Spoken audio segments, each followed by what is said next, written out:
Good morning and welcome to the Forex Market Wrap, brought to you by Pepperstone.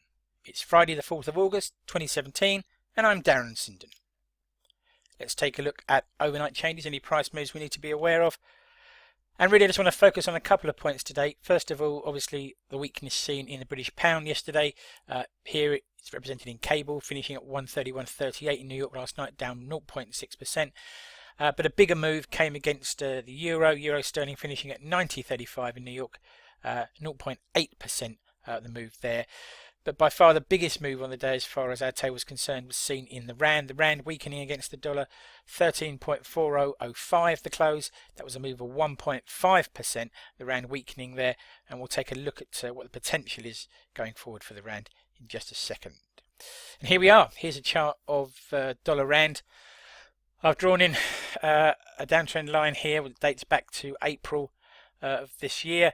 We're testing against that, as you can see, having already broken above a bit of horizontal resistance here. So the potential, I think, is for the rand to weaken further and perhaps move into this area above 13.60 and test back to 14. We'll need a catalyst for that, and we'll see if one develops. But keep an eye on that one over the coming days. Okay, what's on the calendar? Events that may move the market today. Well, today really is all about non-farm payrolls being the first Friday of the month.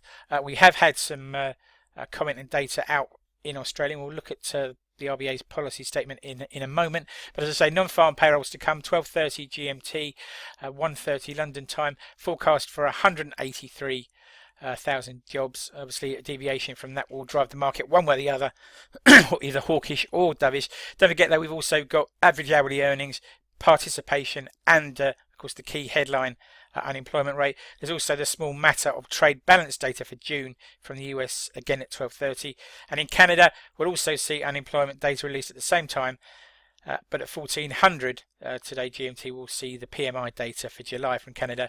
And to finish the week, of course, the influential Baker Hughes oil rig account, which is so telling really as to what US oil supplies are doing.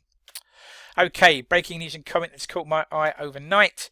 First of all, the Reserve Bank of Australia has lowered its growth forecast for 2017 and says the strong Aussie dollar is to blame. It's been reduced by about 0.5% GDP for 2017.